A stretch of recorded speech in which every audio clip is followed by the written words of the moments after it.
Hi friends, ನಮಸ್ತೆ ಎಲ್ಲರಿಗೂ. ನನ್ನ ಹೆಸರು ಅಶ್ವಿನಿ. ನಾನು ಇವತ್ತು ಮಾಡ್ತಿರೋ ರೆಸಿಪಿ ಬಂದು ಹೆಸರು ಕಾಳು ದೋಸೆ. ಹೆಲ್ತ್ಗಂತೂ ತುಂಬ ಒಳ್ಳೆಯದು ಅಂತ ಹೇಳ್ಬಹುದು. ಬೇಸಿಗೆ ಟೈಮಲ್ಲಿ ಸಖತ್ ತಂಪು ಕೊಡುತ್ತೆ. ಯಾವ ರೀತಿ ಮಾಡೋದು ಅಂತ ನೋಡೋಣ ಬನ್ನಿ.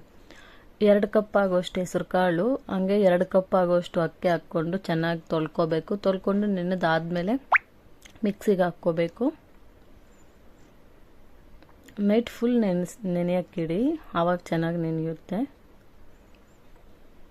ಇನ್ನು ನನ್ನ ಚಾನಲ್ಗೆ ಯಾರು ಸಬ್ಸ್ಕ್ರೈಬ್ ಮಾಡ್ಕೊಂಡಿಲ್ವೋ ಪ್ಲೀಸ್ ಸಬ್ಸ್ಕ್ರೈಬ್ ಮಾಡ್ಕೊಳ್ಳಿ. ಹಾಗೆ ಪಕ್ಕದಲ್ಲಿರುವ ಬೆಲ್ ಐಕಾನ್ ಬಟನನ್ನು ಪ್ರೆಸ್ ಮಾಡಿ.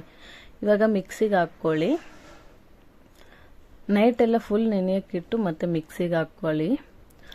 ಹಾಗೆ ಒಂದು 4 ಹಸಿಮೆಣಸಿನ್ಕಾಯಿ, ಒಂದು 5 ಎಸಳು ಶುಂಠಿ, ಒಂದು ಗಡ್ಡೆ ಆಗೋಷ್ಟು ಬೆಳ್ಳುಳ್ಳಿ ಹಾಕ್ಕೊಂಡು ಚೆನ್ನಾಗಿ ಗ್ರೈಂಡ್ ಮಾಡಿಕೊಂಡು ಇವಾಗ ದೋಸೆ ಹುಯ್ತಾ ಇದ್ದೀನಿ ನೋಡಿ. ಚೆನ್ನಾಗಿ ಬರ್ತಾ ಇದೆ ದೋಸೆ. ಇದು ಇವಾಗ ಬೇಸಿಗೆ ಟೈಮಲ್ಲಿ ಹೆಲ್ತ್ಗೆ ತುಂಬ ತಂಪು ಕೊಡುತ್ತೆ ದೇಹಕ್ಕೆ. ಹಾಗಾಗಿ ವಾರಕ್ಕೆ ಒಂದ್ಸತಿ ಮಾಡಿದ್ರೂ ಒಳ್ಳೆಯದು.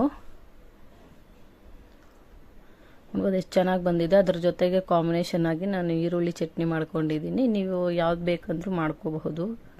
Thank you.